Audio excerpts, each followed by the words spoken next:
सततच्या पावसामुळे आता उजनी धरण पूर्णपणे भरलेलं आहे। त्यामुळे भीमा नदीच्या पात्रामध्ये मोठा विसर्ग सुरू झालाय। वीर आणि उजनी या धरणातून सध्या सुमारे 60,000 क्युसेक पाणी सोडलं जात आहे आणि त्यामुळे अक्कलकोट तालुक्यातला आळगे बंधारा पाण्याखाली गेलाय। वाहतुकीसाठी हा बंद केलाय। जिल्हा प्रशासनानं भीमेच्या काठच्या गावांना आणि तिथल्या नागरिकांना सतर्क राहायचं आवाहन केलंय।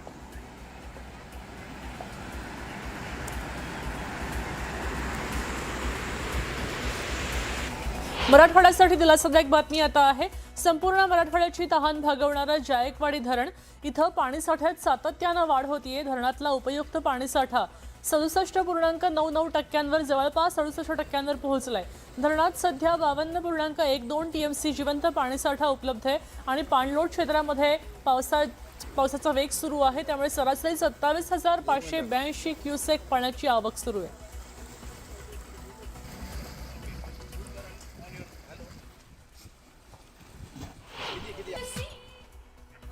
जळगाव जिल्ह्याची जीवनवाहिनी मानली जाणारी गिरणा या धरणामध्ये आता 94% पाणी पोहोचले। धरणामध्ये सध्या सुमारे 3,000 क्युसेक पाण्याची आवक सुरू आहे आणि लवकरच धरण ओव्हरफ्लो होण्याची शक्यता आहे।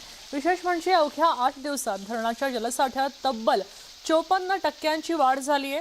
त्यामुळे शेतकरी आणि नागरिकांना मोठा दिलासा मिळाला आहे। धरण पूर्ण भरल्यावर अतिरिक्त पाण्याचा विसर्ग केला जाऊ शकतो।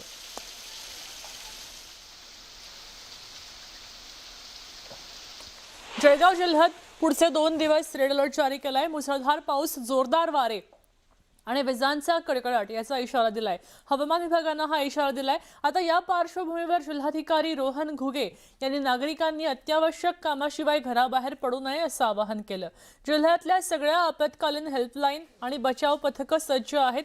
पूरस्थिती किंवा अन्य आपत्कालीन परिस्थितीत नागरिकांनी तातडीनं प्रशासनाशी संपर्क साधावा असंही आवाहन आता केलं गेलंय।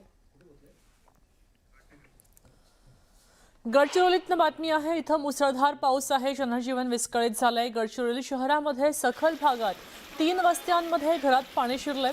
पुराचं पाणी शिरलंय त्यामुळे परिस्थिती पूरसदृश झालेली आहे। अचानक पाणी शिरलं, नागरिकांची तारांबळ झाली। पाऊस थांबल्यावर नगर परिषदेकडनं साचलेलं पाणी उपसण्याचं काम सध्या सुरू आहे। युद्धपातळीवर प्रयत्न सुरू आहेत।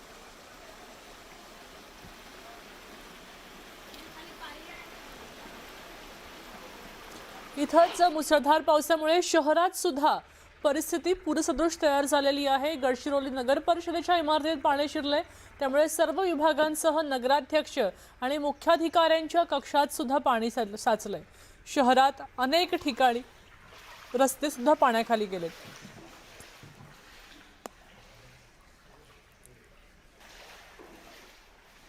तर शहरात पाणी साचलं आपण पाहिलं। मराठवाड्यामध्ये हिंगोलीत परत जातोय।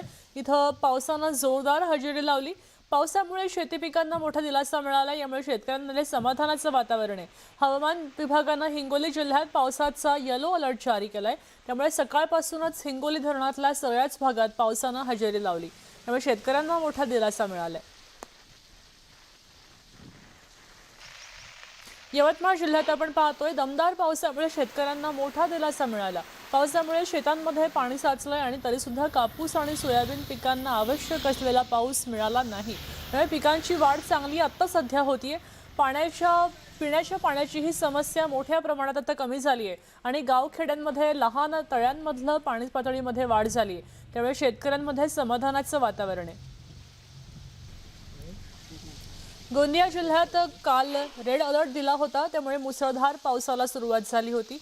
जनजीवन त्यामुळे विस्कळीत झाले। अर्जुनी मोरगाव तालुक्यात अनेक रस्ते बंद झाले आणि किशोरी वडसा मार्गावर झाड कोसळून काही घरांचे नुकसान झाले।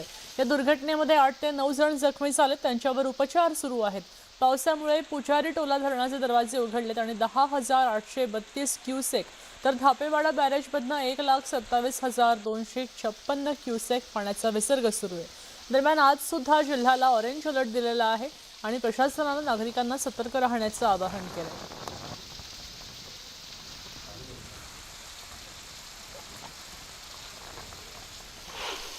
नांदेडमधनं आपण पाहतोय इथं संततधार सुरू आहे पावसाची। इथं अनेक तालुक्यांमध्ये दमदार सरी कोसळत आहेत। किनवट आणि माहूर तालुक्यात मुसळधार पावसाची नोंद झाली आहे। यंदा हंगामातला हा पहिलाच दीर्घ पावसाचा झड ठरलंय आणि या पावसामुळे शेतकऱ्यांमध्ये समाधानाचं वातावरण दिसतंय। जिल्ह्यात धरणांमध्ये जलसाठा सुद्धा वाढण्याची अपेक्षा आहे। हवामान विभागाने जिल्ह्यासाठी येलो अलर्ट जारी केला आणि पुढचे 12 तास पाऊस कायम राहायचाही अंदाज व्यक्त केलाय। भंडाऱ्यातनं आपण बातमी पाहू। इथं ऑरेंज अलर्ट जारी आहे, त्यामुळे गोंदिया भंडारा जिल्ह्यात काल पावसाची संततधार सुरू होती आणि या पावसामुळे वैनगंगेच्या पाणी पातळीमध्ये मोठी वाढ झाली आहे। गोसेखुर्द धरणाचे संपूर्ण 33 दरवाजे उघडलेत, 0.5 मीटरने ते उघडलेत आणि या धरणातनं 3841.98 क्युसेक पाण्याचा विसर्ग सुरू आहे। तर नदीकाठाजवळ गावांना जिल्हा प्रशासनाने सतर्क राहायचा इशारा दिलाय। पुढे वाशिममधनं बातमी पाहूया। इथं रात्रीपासून पावसाला सुरुवात झाली। आज सकाळी सुद्धा काही ठिकाणी पावसाचा जोर चांगलाच वाढला। या पावसामुळे सोयाबीन, तूर, कपाशी, हळद या खरीपाच्या पिकांना मोठा आधार मिळालाय। सलग पाऊस पडला तर भूजल पातळीत वाढ व्हायची शक्यता आहे आणि या पावसाळ्यात हा सलग पाऊस पडतोय, त्यामुळे शेतकऱ्यांमध्ये समाधानाचं वातावरण आहे। सिंधुदुर्गामध्ये गेल्या आठवड्यापासून सुरू असलेल्या संततधार पावसामुळे जिल्ह्यातले 12 प्रमुख धरणे 100% भरली आहेत। इतर धरणं सुद्धा पूर्ण क्षमतेच्या उंबरठ्यावर आहेत। जिल्ह्याला पुढचे 2 दिवस येलो अलर्ट जारी केलाय। मुसळधार ते अतिमुसळधार पावसाची शक्यता आहे आणि विजयदुर्ग ते तेरेखोल किनारपट्टीवर 3 मीटर उंचीच्या लाटा उसळायचा अंदाज आणि इशारा हवामान विभागाने दिलाय।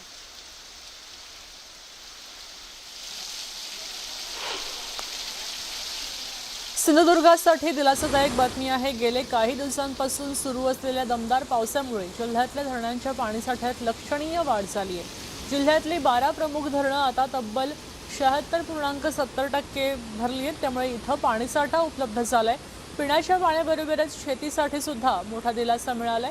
तिलारी, आरवली, चित्रीसह अनेक धरणं 100% भरली आहेत आणि काही धरणांतनं विसर्ग सुद्धा सुरू केलाय। जून महिन्यातल्या पावसाच्या कमतरतेनंतर जुलै महिन्यात झालेल्या पावसाचा हा सकारात्मक परिणाम मानला जातोय, त्यामुळे जिल्ह्यातल्या जलसुरक्षेबाबतची चिंता आता मोठ्या प्रमाणात दूर झाल्याचं पाहायला मिळतं। साताऱ्यातलं कोयना धरण 84 टीएमसी भरलंय आणि धरणातला पाणीसाठा नियंत्रित करण्यासाठी कोयनेचे 6 दरवाजे उघडले जात आहेत। बुधवारी साताऱ्यातल्या पश्चिम घाट परिसरात पडत असलेल्या मुसळधार पावसामुळे कोयनेच्या पायथा विद्युतगृहातनं 1500 क्युसेक पाणी सोडलं गेलं। आता आज कोयनेचे सगळे दरवाजे उघडले आणि 5079 क्युसेक पाणी कोयना नदी पात्रात सोडलं जात आहे। त्यामुळे एकूण कोयना धरणातनं 6121 एवढा पाण्याचा विसर्ग सुरू केला जातोय। त्यामुळे सातारा, सांगली जिल्ह्यातल्या कोयना आणि कृष्णा या नदीकाठच्या गावांना सतर्क राहण्याचा इशारा दिलेला आहे। चंद्रपुरात आज सकाळपासूनच खऱ्या अर्थानं पावसाच्या रेड अलर्टचा प्रभाव दिसू लागलाय। चंद्रपूर शहर आणि जिल्ह्यात पावसानं जोरदार हजेरी लावली आहे। त्यामुळे चंद्रपूर शहरातल्या अनेक रस्त्यांवर पावसाचं पाणी साचलंय। काल रात्रभर पावसाची संततधार सुरू होती। आज सकाळपासून पावसानं जिल्ह्यात सर्वत्र दमदार हजेरी लावली, त्यामुळे शेतकऱ्यांसह सगळ्यांच्याच आशा पल्लवित झालेल्या आहेत।